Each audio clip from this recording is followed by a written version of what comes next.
Olá, esse é o Fala Onco, um podcast que fala de oncologia para todos. Eu, Gilberto Almeida, médico urologista, junto com a Regina Pedrini, médica mastologista, e a Graziele Felipe, médica oncologista, estaremos aqui reunidos em vários episódios falando sobre temas relacionados ao câncer, para pacientes, familiares e para todos os interessados nesse assunto. Em cada episódio, convidaremos amigos e colegas com experiência nas áreas importantes relacionadas ao câncer, num bate-papo muito produtivo e de forma simples e inovadora. Olá, tudo bem? Oi, Grazi, tudo bem? Tudo bem, Giba?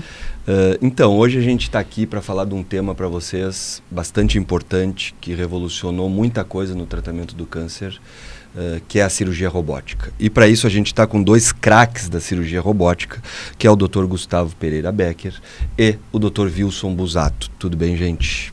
Bom. Prazer enorme estar aqui e poder contribuir com vocês. Então, a gente vai falar sobre um tratamento que revolucionou, que mudou muitas coisas no tratamento do câncer. E não só no tratamento do câncer urológico, né? A Grazi como oncologista, o Gustavo é médico coloproctologista e o Dr. Wilson Busato é médico urologista como eu. Então, a gente vai falar sobre o tratamento da cirurgia robótica no câncer de próstata, de cólon, de tórax, de cabeça e pescoço, de rim, enfim. O que isso impactou para a realidade dos pacientes, né? E eu queria perguntar primeiro para ti, Grazi, né? Que não é a única não cirurgiã da mesa, mas talvez a oncologista mais cirurgiã que eu conheço. O que isso mudou para ti? O que tu vê isso de mudança no teu dia a dia com os teus pacientes? Cara, eu tenho feito essa brincadeirinha até com algumas pessoas. A grande diferença é a hora que você recebe um paciente que precisa tratar ou você recebe um paciente que vai iniciar o acompanhamento. Porque, claro que tem gente que adora Fusca, né? Mas você receber um paciente que fez uma cirurgia oncológica por um procedimento que não seja minimamente invasivo, te entrega um Fusca para fazer um tratamento que não é fácil. Quimioterapia não é fácil. Tratamentos oncológicos, em geral, não são fáceis. E vamos lembrar que, às vezes, esse paciente já chega debilitado. Ele já chega com sintoma da doença, e aí ele ainda tem que fazer uma cirurgia de grande porte, e aí você, no pós-operatório, que também debilita um pouco, que tem trauma cirúrgico associado, você tem que receber esse paciente e estar apto o mais breve possível para iniciar um tratamento oncológico, porque se eu espero para começar a químio, ou, enfim, qualquer um do tratamento que seja indicado, a rádio, eu tenho prazo para fazer isso. Quando eu faço um tratamento pós-operatório, eu estou tentando aumentar a chance de cura ou aumentar o tempo de vida. São objetivos extremamente importantes. Então, eu não posso perder eficiência e eficácia nesses casos. E aí, quando eu estou recebendo um paciente que veio operado de robótica, eu estou recebendo uma Ferrari. Entendeu? É outro nível de paciente que você recebe para tratar. Então, antigamente, vamos sair da sardinha de vocês. Antigamente eu recebi um paciente com uma cirurgia de tórax, que foi operar um câncer de pulmão, que faz uma lobectomia, que é quase a metade do pulmão, e esse paciente passou por de 3 a 5 dias de UTI, mais 7 a 10 dias de pós-operatório em hospital. E a cirurgia robótica é como outras cirurgias. Então, se de repente eu fiz um tratamento prévio, por exemplo, quimio-rádio, que é comum no pulmão, eu dificulto ainda mais a cirurgia. E esses pacientes raramente têm menos de 60 anos. E aí eu pego esse paciente com, às vezes, mais de 70 anos, faço quimio-rádio, complico o paciente, lido com desnutrição e mando ele para essa cirurgia. É complexo. É bem complexo. Agora, quando eu sei que esse paciente vai para a robótica, é outra cirurgia. Então, eu tive um paciente de 78 anos que fez tratamento oncológico um bom tempo, tinha um tórax com parte superior irradiada, e ele foi para uma lobectomia, ele saiu da UTI no dia seguinte e ele foi para casa em 2 dias. 78 anos com pulmão a menos. Então, a diferença é gigantesca. E eu sei que tem alguns dados de literatura que questionam, mas o resultado é o mesmo. É o mesmo do ponto de vista eficácia cirúrgica, no sentido assim, eu consegui curar o paciente da mesma maneira, mas será? Se esse paciente não conseguiu fazer químio depois, se ele chegou 3 meses depois para fazer o tratamento que ele deveria ter feito antes, será que eu tenho o mesmo resultado? E se, sem sombras de dúvida, a cirurgia robótica diminui a morbidade, porque os estudos mostram isso, ela diminui a morbidade, como é que tratar um paciente melhor não vai impactar em sobrevida? Isso é ilusório. Agora, puxando um pouquinho a sardinha para o lado de vocês, do ponto de vista de cirurgia pélvica, pega um paciente para fazer uma cirurgia de reto, pós-radioterapia, e coloca esse paciente no robô para acessar uma pelve. Qual é a condição? Se eu precisar abordar a região pré-sacral, qual é a condição? E na próstata, como é que você vai negociar com o paciente a potência? Porque por mais que a cirurgia robótica hoje seja relativamente um investimento, eu explico assim para o paciente. Tá, um dos efeitos colaterais da prostatectomia é a incontinência, outro é a impotência. Incontinência, na mão de um bom cirurgião, menos comum. A impotência é uma consequência inerente do procedimento, mas essa chance é menor no cenário da robótica. Agora vamos lá, você opera esse paciente numa condição não minimamente invasiva de robô. E aí esse paciente fica impotente. Quanto ele pagaria para reverter? Então, isso é uma coisa muito difícil de você explicar com dados científicos. Isso é uma coisa de vivência e de experiência pessoal. E hoje, os pacientes oncológicos, eles vivem mais, Giba. Então, eles precisam viver melhor. Eles vão viver muitos anos ainda. Então, eles precisam sair bem.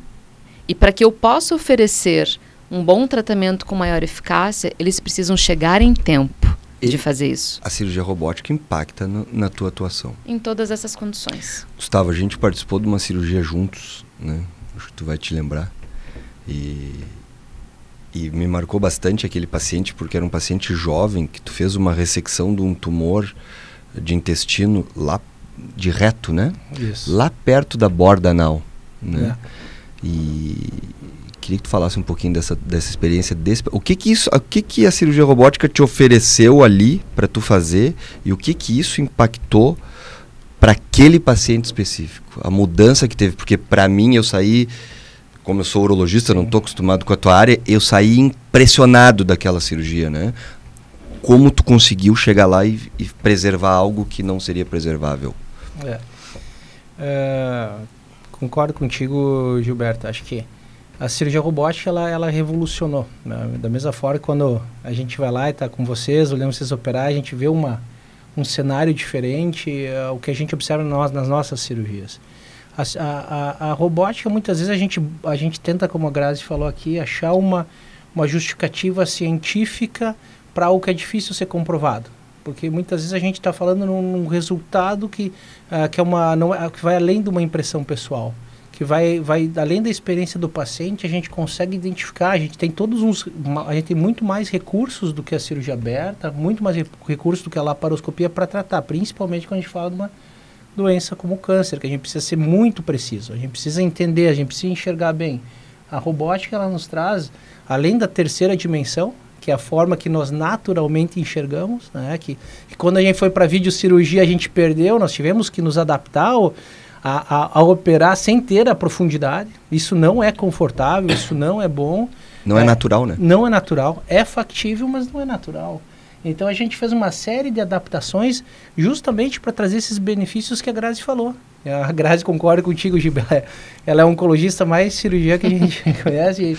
E foi legal que todas essas questões que a Grazi já trouxe aqui, a gente escutou então uma oncologista, a médica com formação clínica, voltar no tratamento do paciente oncológico, mas ela tem um entendimento cirúrgico muito semelhante ao nosso. Uhum. Então isso também é importante para quem está escutando, ver esse novo cenário. A gente fala do robô, a gente fala das novas drogas terapêuticas, mas além disso, hoje nós estamos aqui, próximos.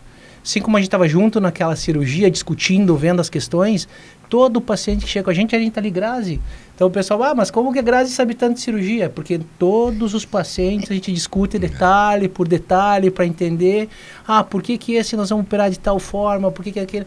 Justamente para entender os benefícios, porque também nós cirurgiões, se nós não tivermos o entendimento que vai muito além só do do corte e costura, a gente precisa ter todo esse ambiente, são novas formas de tratamento, são novas medicações, são novos esquemas de rádio, de químio, de imunoterapia, nós precisamos ter esse contato, porque não é simples tomar as decisões. Claro que para nós é simples algumas decisões, como a robótica é melhor, claro que é melhor. Então tomar essa decisão e explicar para o paciente os benefícios é fácil, mas muitas vezes individualizar para o paciente, primeiro você vai fazer radioquímio para ter tal benefício, para depois a gente operar. Opa, esse é um caso mais complexo, nesse caso a robótica vai fazer uma grande diferença. Então nesse caso específico, tratava-se de um tumor muito baixo, então muito próximo ao ânus, de um paciente do sexo masculino. Então a gente tem características desfavoráveis para essa cirurgia, porque o homem tem a pelve mais fechadinha, diferente da mulher que tem a pelve ginecológica, que com função da gestação. O homem tem a pelve estreita, em formato de funil, né? Então a gente tem uma pelve estreita que se alonga, fez radioquímio, então é um tecido que está inflamado e eu tenho que tirar todo esse tecido sem deixar nada. Essa é a nossa missão. E a gente passa por muito treinamento para conseguir dar essa condição ao paciente. Nosso objetivo é, eu vou fazer a cirurgia mais perfeita possível, primeiro, com finalidade oncológica, então eu vou ter que tirar todo o tumor, entender toda a biologia do tumor, quais são as cadeias linfáticas, para onde que esse tumor poderia se espalhar. Se ele poderia se espalhar para tais gânglios, eu vou lá e já removo de forma preventiva. E quando a gente fala num funil que é a pelve masculina, principalmente muito embaixo, a cirurgia aberta, a cirurgia tradicional, eu não enxergo. É difícil enxergar. E você opera sozinho, porque o cirurgião está operando, está tampando o campo. Quando é muito baixinho, isso é físico. Você não vai enxergar a ponta lá que está lá no funil, lá embaixo, no cone. Então você não enxerga bem. A vídeo já nos trouxe uma outra perspectiva, porque com a vídeo eu boto a câmera, a luz, eu enxergo, tenho luminosidade numa área restrita, mas as minhas pinças são retas. E a gente não consegue vencer as barreiras físicas. Então a pelve, ela nos osso. Limita, né? Então, quando eu estou com a pinça da vídeo, como se fosse o palitinho da comida japonesa, ele só vai reto. Então, quando eu estou lá embaixo, não chega. Então, algumas vezes tu tem que... como a prioridade inicial, como a principal prioridade é tratar o câncer, algumas vezes eu tenho que fazer uma cirurgia mais radical para tirar bem... Eventualmente, tenho que tirar o ânus por baixo, porque o ângulo das pinças não chega. E quando a gente fala do robô, ao contrário, a gente vai ali, com uma pinça pequena, delicada, que tem toda a articulação, como se a gente botasse a nossa mão lá dentro para fazer esse trabalho. É melhor que a nossa mão, porque a mão cabe, né? A mão do robô cabe, ela é pequenininha, ela não rouba espaço. E também nós temos uma prerrogativa que a gente tem essa questão que é o primordial, é tratar a doença, mas hoje a gente pensa muito diferente. A gente não justifica, mas é câncer, opera faça... Não é um câncer, a gente está operando um paciente, a gente está operando uma pessoa que está ali, com toda... É igual nós, as expectativas, a família, o carinho, o amor, o afeto, as dúvidas, a incerteza. Então você tem uma ferramenta que muitas vezes vai te proporcionar, além de tratar melhor a doença, também ter um melhor resultado funcional, fisiológico, como nesse caso que você bem lembrou, preservação do ânus. Esse paciente era jovem, né? Era jovem. Ele ia ficar com uma colostomia ad eterno, definitiva. E, cara, tu conseguiu tirar quase lá de dentro do esfíncter, tu tirou, fez a anastomose, e ele saiu com trânsito intestinal normal. Eu, que era urologista, fiquei encantado com a cirurgia, porque eu vejo muito na minha área, não vejo muito na área dos outros. Esse cara mudou muito a perspectiva para esse paciente, né? Muito. E, Wilson, tu que está aqui, não é o mais velho, o mais experiente de todos nós, né? Tu viveu essa transição melhor do que ninguém, né? Essa transição da cirurgia radical mesmo, né? Daquela frase clássica de grandes cirurgiões, grandes incisões, né? Verdade. E tu viu toda essa... Tu, além de cirurgião robótico, tu é um dos maiores uro-oncologistas desse país. E tu viu também a transição das drogas novas, né? E a Grazi falando o quanto a nossa cirurgia impacta no teu tratamento. Totalmente. Uma incisão enorme atrasa muitas vezes um tratamento quimioterápico, uma imunoterapia. Eu queria que tu falasse um pouquinho dessa tua visão global de ter passado por toda essa transição de uma era de cirurgia extremamente radical, de uma era onde a gente teve um incremento muito grande para a cirurgia laparoscópica, né, que foi um incremento muito grande. Gigantesco. E aí a gente teve uma melhoria daquilo que era bom, né?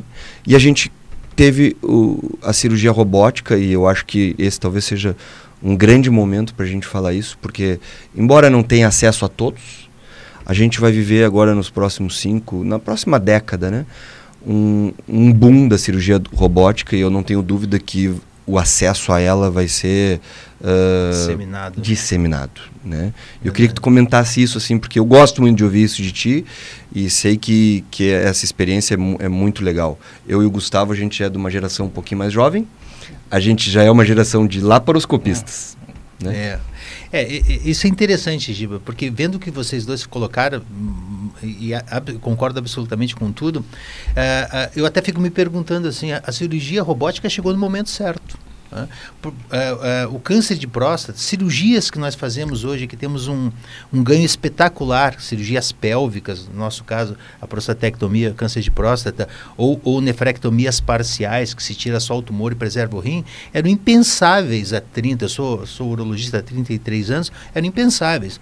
Nós operávamos cânceres de próstata que hoje em dia a gente nem opera mais porque são bonzinhos, fáceis de operar. E os cânceres que hoje são operáveis, que é aqueles que a gente tem que investir na cura mesmo, 30 anos atrás a gente dizia, esse aqui eu já não consigo mais fazer nada, e passávamos para quimioterapia. Além disso, há um ganho gigantesco, né, Grazi, na área da quimioterapia, da imunoterapia ou dos tratamentos sistêmicos, não só no câncer de próstata, mas no geral em todos os tumores. Então é um outro momento. E eu comecei a fazer cirurgia de próstata logo depois que o Patrick Walsh descreveu a técnica, que antes era uma catástrofe absoluta e total. Até para biopsiar era difícil, né? Até para ter o diagnóstico. Se operava tumores avançados, se fazia amputação abdômen perineal para câncer de próstata. O PSA tem. Eu não peguei essa parte, não sou tão velho assim. Eu já peguei fazendo. O PSA ele foi descrito por Chang em 86, mais ou menos, 84, e ele entra para uso clínico no final de 80 nos Estados Unidos. Um ou outro rico dos Estados Unidos fazia. E na PSA. época ainda o PSA menor era PSA menos que 10. Aí depois foi para menos que 5, menos que 1, enfim, era outra época. Por isso, quando surge a cirurgia clássica do Walsh, é uma cirurgia que a gente começa a pensar em cura, a gente começa a pensar em preservação de nervos, começa-se a pensar.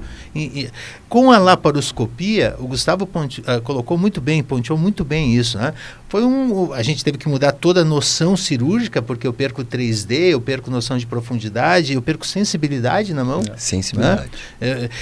Mas, por outro lado, eu começo a enxergar coisas que antes eu tateava dentro do abdômen do paciente. Eu deslizava a tesoura por detrás do meu dedo, imaginava a estrutura. Quero dizer, o mundo fazia isso, né? Nova York fazia isso, tal. Se amplia todo um universo e nós começamos a não só dizer, eu posso deixar esse cara vivo do jeito que for, estropiado que for, mas eu vou deixá-lo vivo. Não, mas eu posso deixá-lo vivo e com um pouco mais de qualidade. Se começa a pensar isso, então, em meados da década de 90, por causa da laparoscopia. Só que nós, laparoscopistas, começávamos a dizer, e o Gustavo colocou isso, falta algo. Eu queria olhar ali atrás, eu queria ver isso mais próximo, queria dar uma empurradinha, mas eu estou com 2 sticks de comida japonesa aqui, que eu não consigo fazer isso. A robótica, então, ela entra, no meu ponto de vista, exatamente no momento em que tinha que entrar. Nós temos um diagnóstico de cânceres absurdamente melhor do que há 15 anos atrás, não é? Em termos de PET, de exames de imagem, exames moleculares e assim por diante. Portanto, a gente tem um diagnóstico extremamente mais correto. A gente chega no momento em que aqueles cânceres que eu dizia, cara, eu acho que não deu para ti nesse momento, eu acho que eu perdi a janela de cura. Não, a oncologia clínica hoje consegue tratar eles em tratamentos bi ou trimodais de uma maneira espetacular. E aí entra a robótica. Entra a robótica nesse momento. Eu digo que o grande mérito, na maioria dos cânceres urológicos, até hoje, o Gilberto me escuta dizer muito isso, é oncológico. Vocês saíram de quimioterapias que, além de cair o cabelo, não faziam grande coisa, para tratamentos absurdamente bons, né? Nesse momento, então, entra a cirurgia robótica, podendo dizer assim, cara, vocês evoluíram demais, vocês me dão um paciente com alto potencial de cura, mesmo uma doença bastante agressiva, e eu chego lá no fundo de saco do paciente, lá na pelve, tiro a lesão e dou o que a gente começa a discutir, se vocês pararem para pensar, há 10 anos, talvez um pouquinho mais, qualidade de vida. Quer dizer, eu subo um degrau, eu já deixei esse cara vivo, vou deixar esse cara vivo. Então tem que se entender que lá na década de 80 ou 90, o objetivo era deixar vivo. Como? Não sei, sem uma perna, sem um braço, mas ele vai estar vivo. Nosso objetivo já ultrapassa isso, eu vou te deixar vivo. Porque eu tenho a ajuda da Grazi aqui, eu vou te deixar vivo, eu tenho a ajuda da radioterapia. Mas eu vou te dar mais do que isso. Você vai chegar aos 60, 70, 80 anos com qualidade de vida. E as mulheres como andam na nossa frente, né? A mastologia, mama, né? O câncer de mama não é diferente. A gente copia muito deles, né? A gente urologia, né? Copia muito deles. A mastologia começou a fazer isso lá atrás, primeiro fazendo uma cirurgia extremamente radical na mama, depois diminuindo a cirurgia e agora fazendo inclusive a reconstrução estética. Então a mulher chega com câncer de mama no hospital e ela sai às vezes até mais bonita, esteticamente. Legal isso. E a gente hoje consegue, né? Eu me lembro das primeiras robóticas que a gente começou a fazer, viu, São Juntos, que tu falava assim, pô, eu tirei a sonda do paciente e ele não perde urina. E aí, na primeira consulta lá com 30 dias, e ele tá tendo ereção. Porque é muita diferença. E aí pro cara, e a gente estava discutindo isso no primeiro podcast sobre sexualidade, o quanto que isso pro homem, Gustavo, talvez tu não vejas isso na tua prática, mas o quanto isso pro homem é importante, porque o homem às vezes ele tá mais preocupado com o impacto em tratar um câncer de próstata na sexualidade dele do que no próprio câncer, né? E como a gente mudou isso, né? Ele já chega sabendo. Porque um colega fez, e aí ele disse, não, mas eu operei a próstata, porque o grande drama do homem, da próstata, é a parte sexual, né? E isso está começando a desmistificar, porque realmente o dano era grande, né? É como tu operar um reto e não ter que fazer uma colostomia, né? É impressionante o ganho que se tem nessa qualidade, né? E isso é muito mérito dessas novas tecnologias. Em outras cirurgias, né? Se a gente for olhar, por exemplo, a retirada do rim, nós há 30, 40, 50 anos atrás, qualquer lesão no rim, a gente se tirava o rim. Com uma incisão enorme. Uma incisão enorme. Eu costumo dizer que a nefrectomia, que é a retirada do rim, o paciente estraga a vida do paciente. É a pior incisão, é muito pior do que abrir o peito para trocar o coração, a esternotomia. A incisão de Israel, a incisão onde a gente muitas vezes ressecava uma das costelas, esse paciente ele vai ter uma má qualidade de vida para sempre. Hoje, com a melhoria dos diagnósticos feitos por imagem, a gente preserva rim. E a maioria de nós, ou quase todos nós, tem no seu consultório pacientes de 20, 30 anos atrás que tiraram rim por tumores pequenos, por uma série de outras lesões, às vezes até por cálculo, por litíase, e que hoje são insuficientes renais. Aí quem está nos assistindo deve estar pensando assim, está na diálise. Não, esse é o último estágio da insuficiência renal. Mas, por exemplo, quem tem uma insuficiência renal grau 3, não precisa fazer diálise, esse cara. Só que ele aumenta, dependendo de se ele for obeso, hipertenso, etc., o risco cardiovascular dele de 9 a 20 vezes. Então, muitas vezes esse paciente vai falecer lá na frente, porque lá atrás eu não tinha opção, na época, hoje tem, de preservar o rim e lá tirar o tumor, que só o robô consegue fazer isso.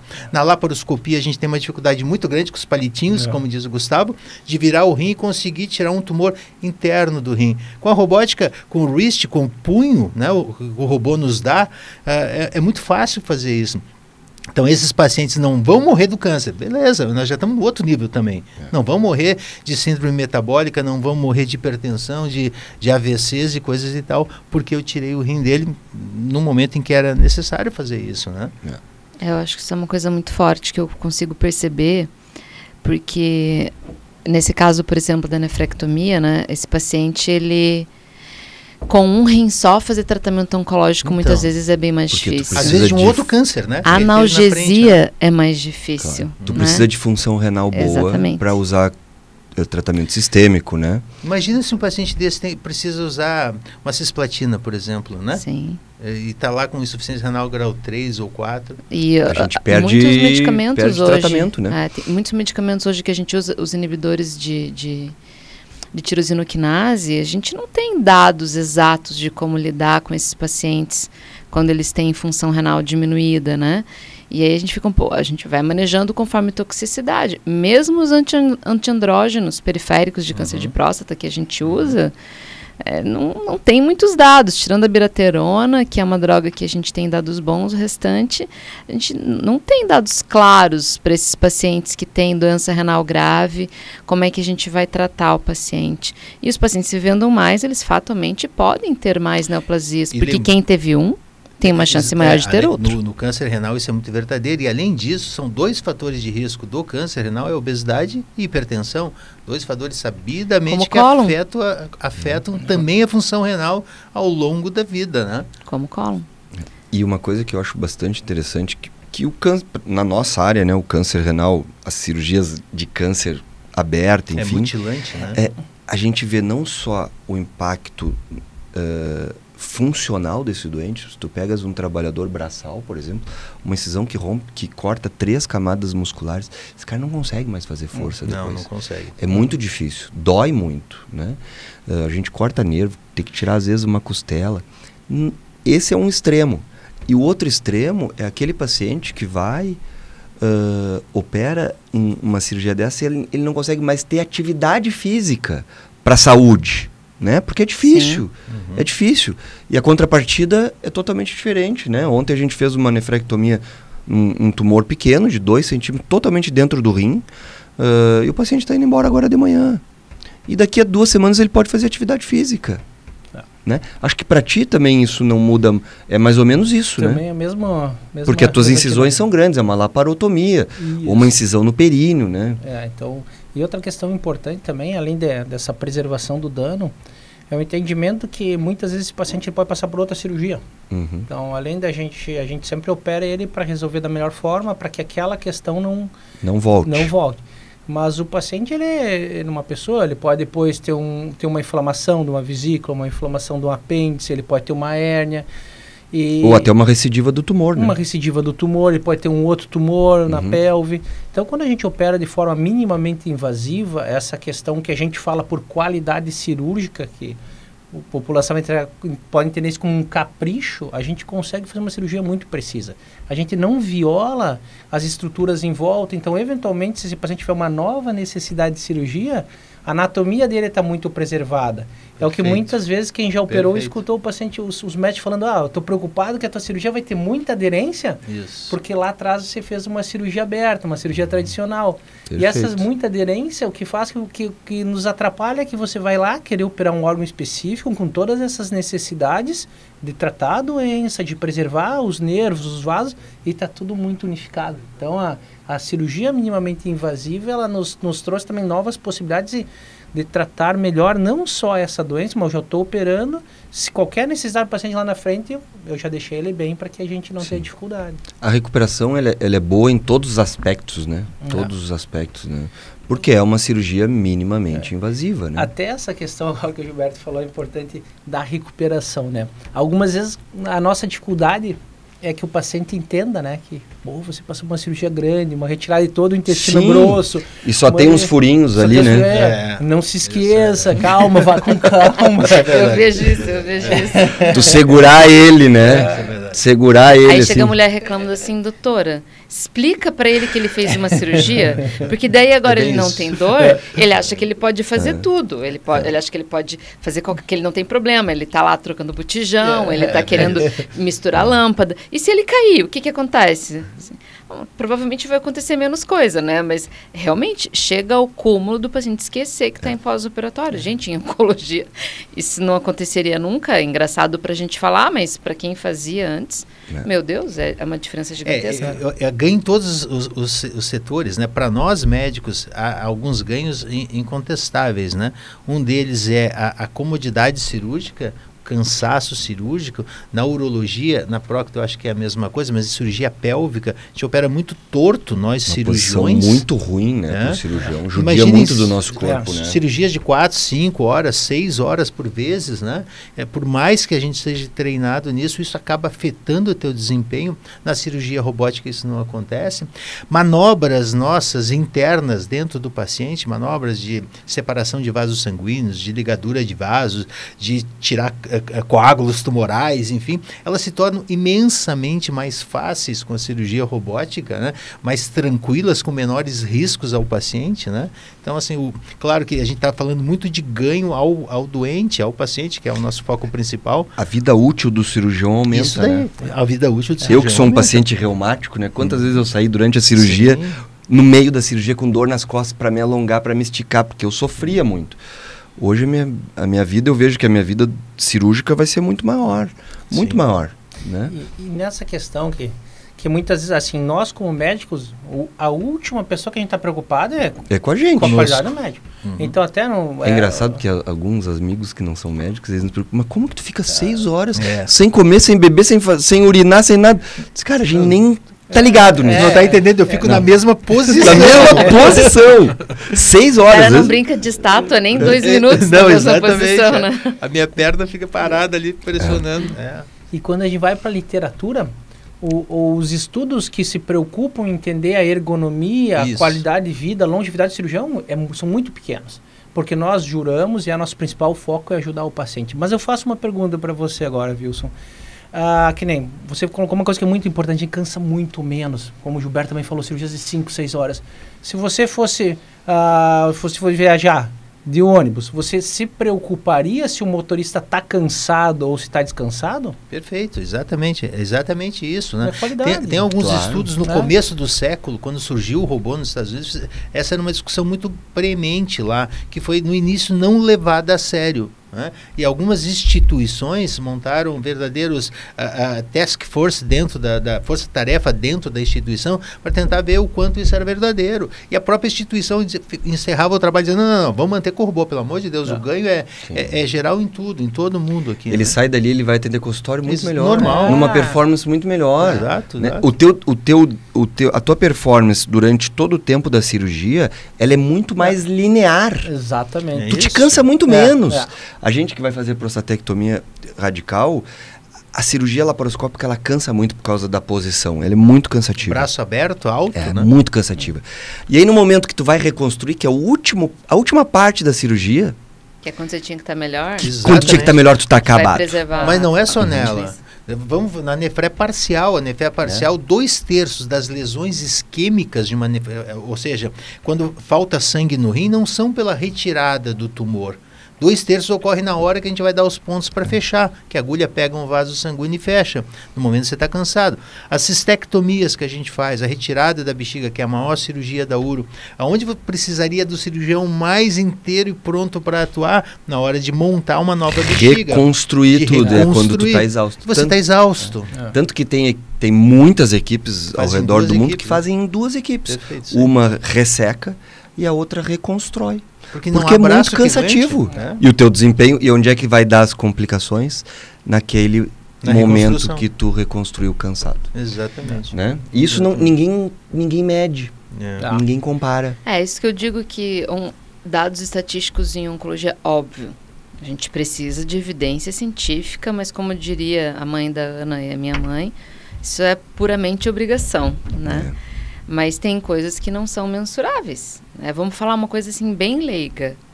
Deu alguma complicação no transoperatório. Se o cirurgião está inteiro, a maneira como ele vai Claro, conduzir essa claro, complicação Total. é muito maior. Ela é uma oncologista cirurgiã, né?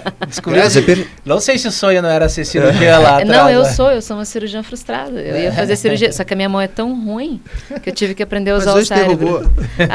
Enfim, provavelmente eu teria feito cirurgia nessa Mas época. tu imagina um sangramento inadvertido, um vaso sanguíneo grande que solta um grampo, alguma coisa, num momento inicial onde você está está com todo o gás, todo o preparo, a equipe toda está alerta, porque não é o cirurgião só, precisa de uma equipe toda, de anestesista, circulante de sala, isso acontecendo no final, já todo mundo cansado, todo mundo já exausto, é muito diferente. Teve uma foto que o Giba me mandou uma vez, uma paciente que foi para cirurgia, que ele tirou um linfonodo da paciente.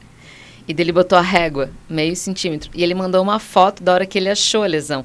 Ele não percebeu que ele fez isso. Ele mandou uma foto da lesão quando ele viu no robô, durante a cirurgia. E ele me mandou o tamanho da lesão com uma reguinha. Ele, gente, é meio centímetro. Parecia uma laranja. Eu mostro para os pacientes aquilo. Ai, parece uma laranja. É absurdo. Como é que era uma recidiva de câncer de rim, né? Sim, dentro do peritônio. A gente fez essa cirurgia junto. Tu olhando a ressonância e a tomo dela, eu tava com muito receio de não achar aquela lesão. Foi muito fácil de achar a lesão. Sim. Imagina a paciente. Esse é um outro, por causa da visão 3D. Outra lembrança bem legal, né? Nós na urologia, talvez na prócto seja a mesma coisa, tem várias situações onde a gente aborda lesões pequenas, normalmente linfonodos, mas pequenas recidivas, tal, em que a gente vai para a cirurgia ou ia para a cirurgia com muito medo de não achar a lesão. Cirurgia aberta mesmo, deixava-se de indicar, não é isso? Tumor de testículo, reto peritônio e tal. Não, cara, não vou achar essa lesão, não adianta, não pense que é fácil, é bonito aqui na tomografia ou na ressonância, com a barriga aberta, todo o intestino retirado, porque é assim que a gente acessa reto peritônio, que é uma outra vantagem. Se eu faço uma cirurgia aberta, eu preciso acessar o reto peritônio para acessar os tumores retoperitoneais ou mesmo o rim, eu tenho que descolar tudo, porque tem que entrar minha mão lá. Minha mão não é pequena, ao contrário da Grazi não é pequena. Tem que entrar lá atrás para pegar os vasos e assim por diante. Na cirurgia robótica não precisa, a gente libera muito pouco, a gente não altera a cavidade abdominal, como o Gustavo Becker falou. E Gustavo, assim, tu que é o nosso coordenador do programa de robótica lá no Hospital da Unimed. Entusiasta. Eu vou te fazer uma pergunta que a gente às vezes ouve, assim, virou até jargão, né? Mas assim, quem é que opera, né? É o robô que opera, é o cirurgião que opera. Quem é que opera, né? Explica para as pessoas. Sim, o Wilson disse agora que eu também posso operar. Eu falei, se eu sou ruim. Iniciar. Explica para as pessoas assim, porque às vezes quem não está muito ligado com o assunto não consegue entender, né? Não é um robozinho que vai lá e monta as coisas, né? Ele não é automatizado, né? Então essa é uma questão importante que ela gera muitas dúvidas e muita insegurança e preocupação. Tá? Então, porque muitas vezes a pessoa ela tem essa ideia, não, eu vou entrar numa sala e vai vir um robô que vai me operar, mas eu gosto tanto do meu médico que no meu consultório... Ele parece meio frio, né? Meio que distancia às vezes. Então essa é uma insegurança, porque o vínculo, primeiro a gente estabelece um vínculo. Quando o paciente se vincula a toda a equipe cirúrgica, as equipes médicas envolvidas, ele teve empatia, ele teve confiança. Ele tem essa dúvida, mas é o contrário. Então a gente mantém a mesma equipe. Então, são no mínimo 2 ou 3 cirurgiões, tá?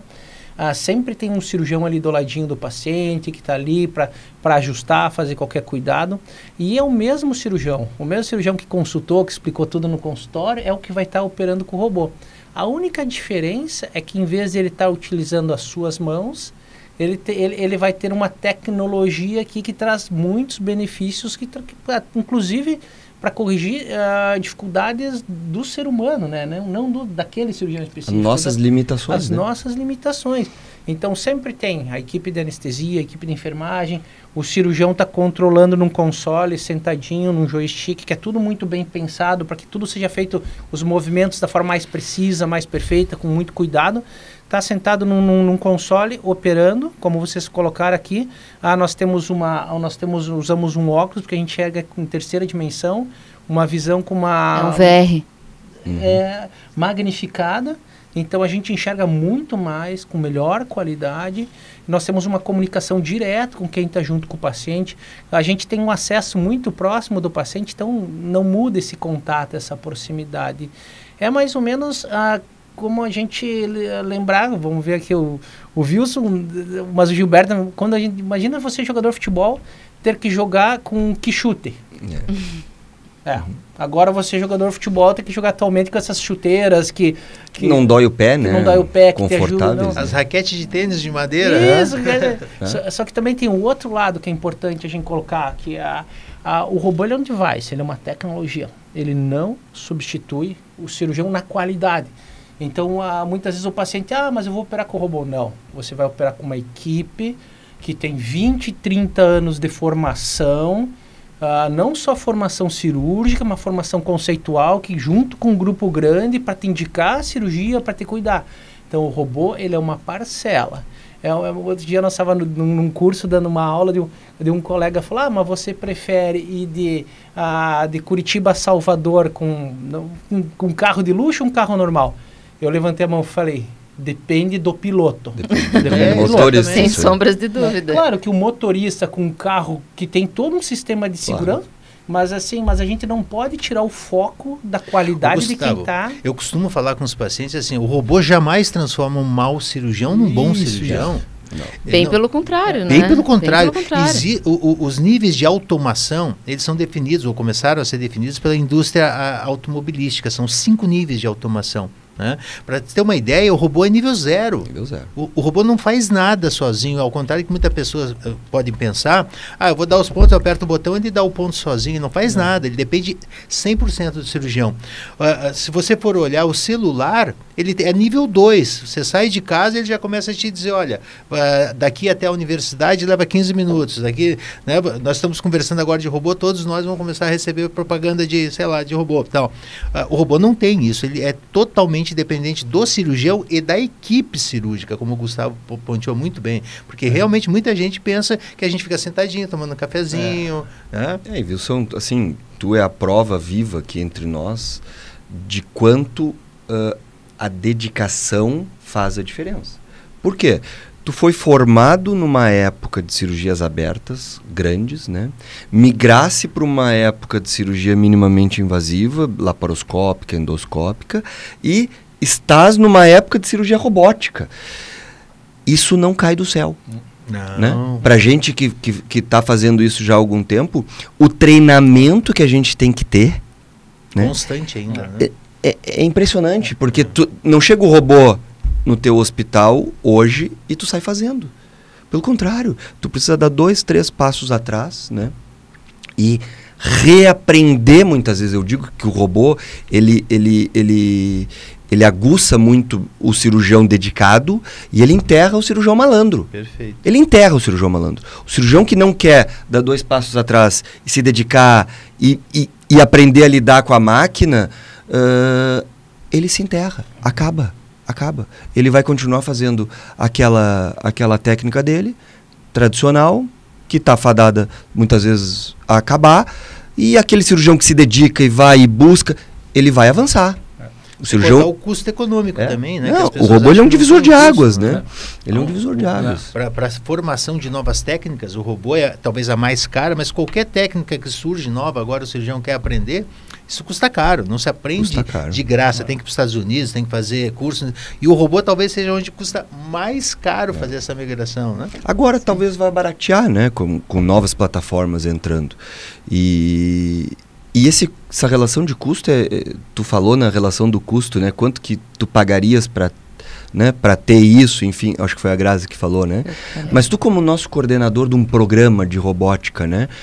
Tu consegues ver de uma forma mais global o quanto isso impacta para uma operadora, por exemplo, né?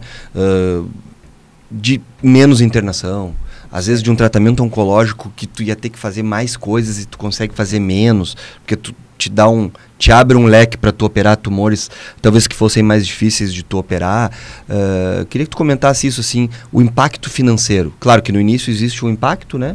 Não Sim. só nosso como fazer, mas o impacto financeiro na saúde, né? Sim. Então, tem várias formas de nós enxergarmos essa questão, né? Porque a tecnologia robótica ela tem um custo atualmente bem considerável para qualquer instituição, né? Então, esse é um investimento que quando a instituição decide fazer, ela está enxergando além do vidro. Então, ela está tendo uma visão um pouquinho mais à frente.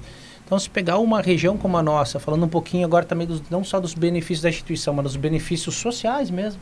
o quanto uma instituição consegue devolver um pouquinho para a sociedade, para a cidade, para a região. Então, nós estamos aqui numa região que é uma região bem desenvolvida, que a gente vê uma taxa de desenvolvimento muito, muito acelerada, né? Hoje, considerado uma das regiões que mais cresce do país, que mais se desenvolve no país. E a gente vê que quando tu tem uma instituição que anda junto com essa questão social, com essa questão local, ela enxerga, opa, tá tudo confluindo para ter o que tem de melhor aqui no estado. Não, a gente tem que estar junto. Tem que estar junto tanto para o resultado da empresa, é claro, mas também para o resultado social. Antes as pessoas, muitas tinham que sair daqui para ir operar em outras cidades. Elas queriam operar com a equipe médica daqui, que conhecem a qualidade, mas por vezes a tecnologia impedia que eles permaneciam aqui. Então nós tínhamos antes uma barreira que era a ausência da tecnologia. Na medida que a tecnologia se implantou aqui no nosso hospital, a gente viu um cenário oposto. Claro que a gente sempre conversa, não é só o robô. A nossa instituição ela tem muito, muito tempo se dedicando a ter qualidade, a ter protocolos, a ter certificação nacional máxima, internacional máxima. Mas na hora que você tem algo que beneficia muito, o paciente, que eu vou dizer que é um dos pacientes mais críticos da instituição, que é o paciente cirúrgico, é o paciente que a gente tem que ter o bom resultado para tratar melhor ele depois, para ter menos complicação, e a complicação de mais impacta o custo. Então, chegando a tecnologia no estado, a gente viu uma migração muito grande para a nossa instituição, em busca dos cuidados da instituição, em busca dos médicos que já tinham um caminho muito grande aqui de décadas na região, associado a essa nova forma de operar. Então a gente viu que para a instituição cresceu.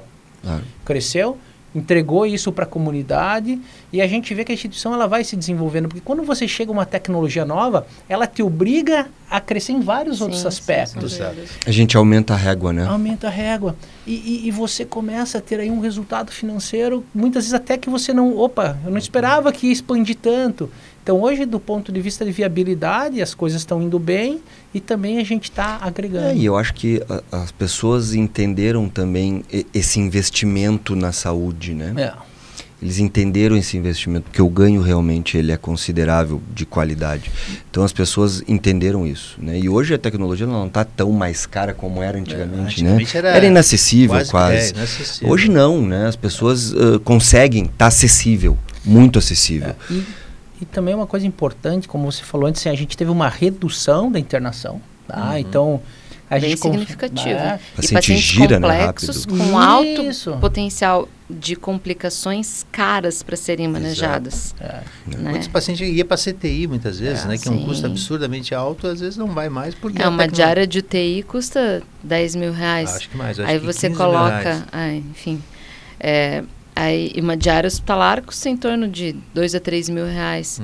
Então, você deixa um paciente menos tempo na UTI ou nem UTI. E deixa o paciente 1 ou 2 dias ao invés de 7 a 10 de pós-operatório. Analgesia também, né? Nossa. Analgesia, riscos com antibióticos de infecção. Não tenho mais reclamação do paciente no consultório que o cirurgião... Subiu o cirurgião me deu analgésico só uma semana. É verdade. Disse que eu podia parar de tomar. Aí o paciente chega para mim com anátomo patológico em 2, 3 semanas depois, rolando de dor. Aí eu fico pensando, meu Deus, é complicação pós-operatória? Não, essa falta de analgésico mesmo. Antigamente a gente prescrevia 2, 3 analgésicos anti-inflamatórios nos pós-operatórios pelas incisões dolorosas. Né? E também quando a gente fala, então teve essa redução do custo pela diminuição da internação, então a diminuição também da necessidade de ambientes como a UTI, que tem o maior custo envolvido, a diminuição também, a melhora dos resultados, e também tem duas coisas importantes. Uma, e a gente, principalmente o paciente oncológico, devolve ele para casa dele, devolve ele para o lar dele, para a família dele. Para as atividades, claro. Por que o paciente vai ficar 7 dias? Se ele pode ficar 2 dias, está lá com a esposa, com os filhos. Essa é uma questão. E outra questão também importante, quando a gente fala em redução de custo, a gente fala o quê? Nós buscamos uma viabilidade para poder oferecer de forma mais democrática a todos. Mas outro benefício reduzindo a internação é que você multiplica. Se você tem um paciente que fica lá 7 dias ocupando uma vaga, agora esse paciente ocupa por 2 dias, em vez de operar você consegue operar 3 pacientes. Exato. Tu trata mais, né? Trata mais. Isso é o benefício social, o benefício para a comunidade também.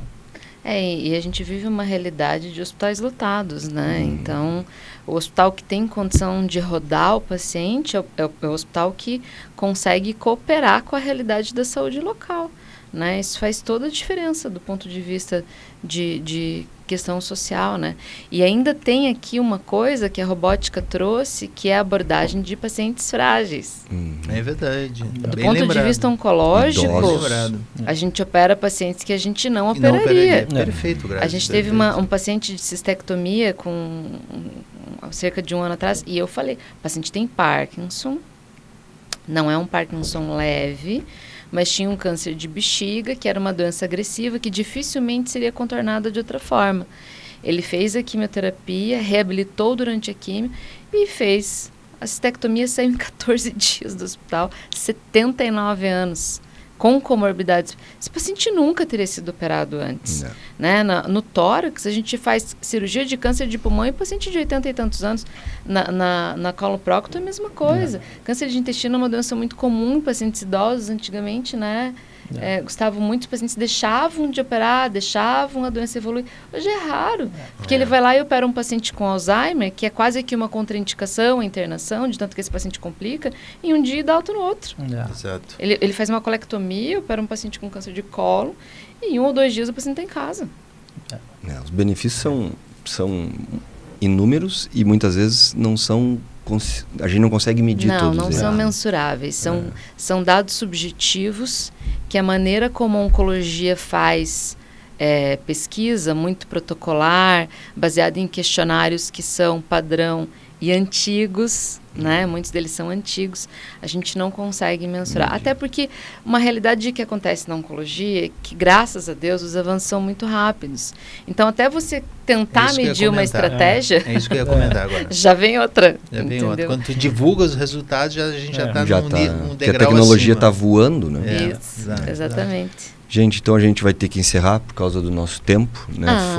Foi um prazer ter falado com vocês, uma honra. Estou emocionada numa mesa de cirurgião, olha. É um tema fantástico, nós três aqui somos suspeitos para falar, porque a gente gosta muito, e acho que a Grazi também gosta muito. Eu agradeço muitíssimo. E muito obrigado a todos pela participação. Prazer enorme estar aqui muito com vocês, legal. Com a Grazi, que eu tenho uma admiração espetacular pelo teu trabalho. É professor, né? Meu professor. Obrigado pela oportunidade e parabéns pela iniciativa aí. Muito bom. Valeu, gente. Obrigado.